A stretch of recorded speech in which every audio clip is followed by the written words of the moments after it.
Assalamualaikum warahmatullahi wabarakatuh. Saudara-saudara seiman yang dirahmati oleh Allah Subhanahu wa Ta'ala. Bumi yang kita tinggali saat ini merupakan bagian kecil dari alam semesta. Maka tak mengherankan jika masih ada banyak tempat misterius dan membuat penasaran. Jika diingat lagi, planet bumi pun menjadi tempat yang sangat luas bagi makhluk hidup penghuninya. Masih banyak tempat yang belum terjamah oleh manusia, terutama yang terendam air seperti lautan. Dalam Al-Quran telah disebutkan terdapat beberapa tempat yang mana tempat itu menjadi tempat misterius yang belum ditemukan sampai saat ini. Inilah 5 tempat misterius yang disebutkan dalam Al-Quran. 1. Pulau Dajjal. Dajjal merupakan salah satu dari 10 tanda datangnya kiamat kubro. Jika Dajjal telah muncul, maka dunia saat itu telah diambang kehancuran besar. Dia dipenjarakan Allah Subhanahu wa Ta'ala di suatu pulau misterius dan dijaga oleh seekor hewan yang bisa berbicara yang bernama Al-Jasasah. Ada hadis Nabi Shallallahu Alaihi Wasallam yang mengungkapkan tentang pulau ini, namun Nabi Shallallahu Alaihi Wasallam tidak merincikan secara jelas lokasi persisnya berada di mana. Hanya saja Rasulullah Shallallahu Alaihi Wasallam menunjukkan arahnya. Dajjal akan keluar dari perkampungan Yahudi Asbahan. Bersamanya ada 70.000 orang Yahudi. Hadits yang diriwayatkan Anas radhiyallahu anhu. Dajjal akan keluar dari bumi di arah timur yang dinamakan dengan Hurosan.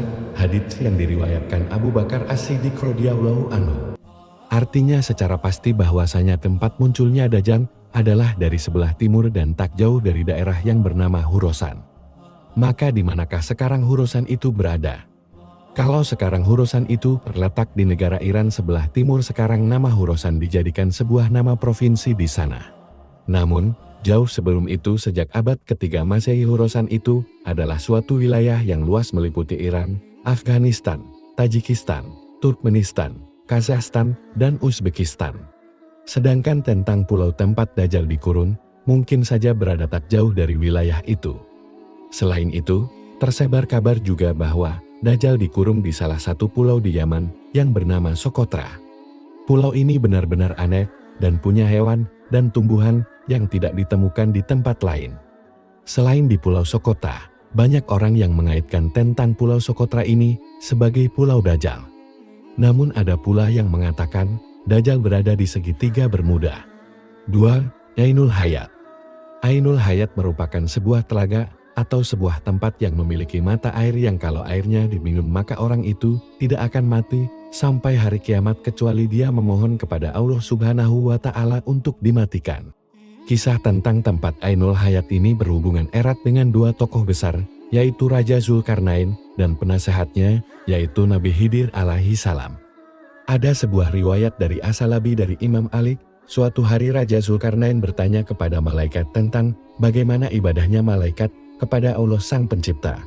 Kemudian malaikat pun memberitahu kepada Zulkarnain bahwasanya ada malaikat yang sejak dia diciptakan dia selalu sujud dan tak pernah mengangkat kepalanya untuk selamanya. Karena dia tidak mau menyia-nyiakan waktu untuk selalu beribadah kepada Tuhannya. Maka Zulkarnain yang mendengar penuturan dari malaikat itu, dia menjadi tertarik, sebab Zulkarnain ingin hidup abadi supaya dia bisa lebih lama beribadah kepada Allah Subhanahu wa Ta'ala. Lalu dicarilah telaga itu oleh Zulkarnain dan Khidir alaihi salam beserta dengan pasukan kerajaannya. Kemudian mereka menemukannya di tempat terbitnya matahari. Tempat itu digambarkan sebuah tempat yang gelap. Namun, bukan seperti gelap malam hari, tapi gelap karena ada semacam asap atau kabut tebal.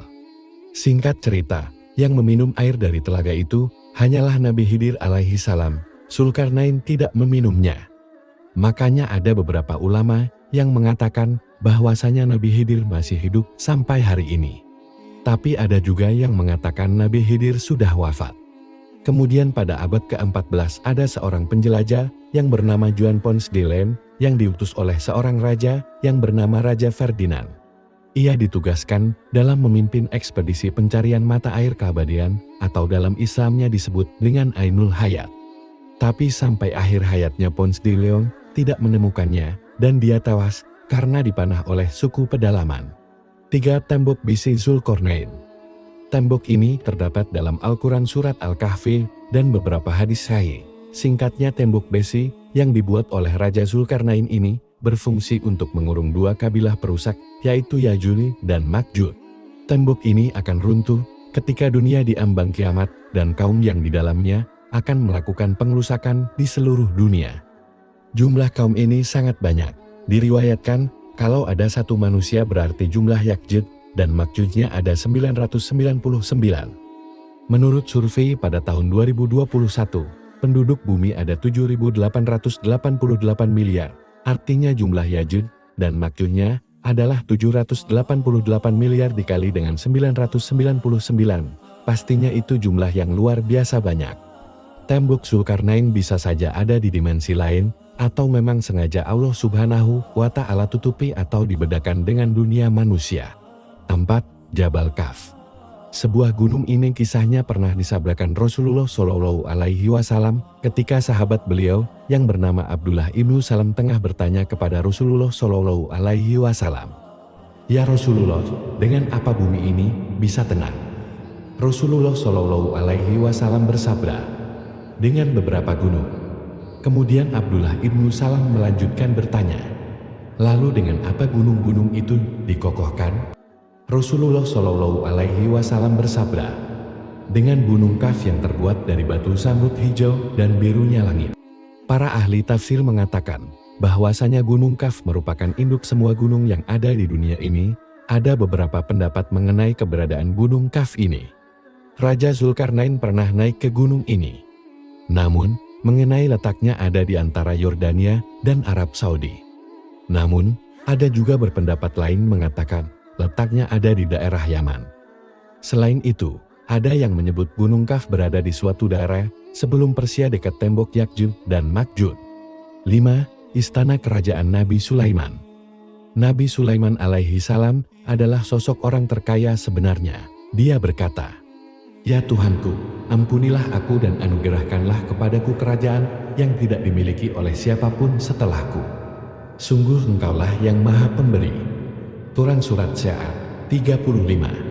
Menurut beberapa para ahli sejarah, istana megah Nabi Sulaiman dibangun oleh manusia dan bangsa jin. Makanya istana dari Nabi Sulaiman ini istimewa, tidak bisa dibandingkan dengan bangunan-bangunan modern seperti sekarang ini. Istana Nabi Sulaiman disebut dengan Solomon Temple atau Kuil Sulaiman. Hal ini sesuai dengan literatur bangsa Yahudi. Istana Nabi Sulaiman sekarang sudah tidak ada lagi alias sudah runtuh. Dan yang tersisa hanyalah tembok sebelah barat dari bagian kuil. Bagi orang Yahudi bangunan ini dinamai Kuil Wailing Wall atau disebut juga tembok ratapan. Selama pemerintahan Hizkia, perluasan tembok ini dilakukan sampai ke arah barat yang sekarang kita kenal dengan nama kota lama Yerusalem. Pada tahun 2005 seorang arkeolog bernama Ailat Nazar menemukan sisa-sisa peninggalan kerajaan Nabi Sulaiman. Dia menemukan situs pintu gerbang dengan lengkungan setinggi 18 meter yang dinamakan struktur batu melangkah. Maka karena ditemukan benda-benda itu, mereka melakukan penggalian besar-besaran sampai ke Masjidil Aqsa yang akhirnya memicu kemarahan umat muslim di seluruh dunia karena ditakutkan dari penggalian itu akan merobohkan Masjidil Aqsa. Lalu 2 tahun kemudian di tahun 2007 ditemukan kembali reruntuhan bangunan yang mereka yakini sebagai reruntuhan kuil Nabi Sulaiman. Kuil itu berada di sebelah Masjidil Aqsa. Walaupun bangunan kuilnya sudah terlihat hancur, para ahli sejarah yakin kuil Nabi Sulaiman masih bisa diangkat untuk dilihat. Itulah beberapa tempat yang disebutkan dalam Al-Quran dan masih belum ditemukan hingga sekarang. Semoga semua pembahasan di atas bermanfaat untuk kamu. Semoga informasi ini dapat menambah wawasan dan bermanfaat bagi kalian semua. Wallahu a'lam bishawab. Jika dirasa video ini bermanfaat, maka alangkah baiknya untuk di-share ke teman-teman yang lain, sehingga kita juga dapat pahala jariah. Demikian pembahasan kali ini, semoga bisa bermanfaat untuk kita semua. Amin ya robbal alamin. Jika kamu memiliki pendapat terkait pembahasan kali ini, tulis pendapat kamu di kolom komentar yang ada di bawah ya. Terima kasih telah menonton video ini. Jika kamu menyukai konten ini, jangan lupa untuk like, share, dan subscribe. Terima kasih dan sampai jumpa dalam video berikutnya.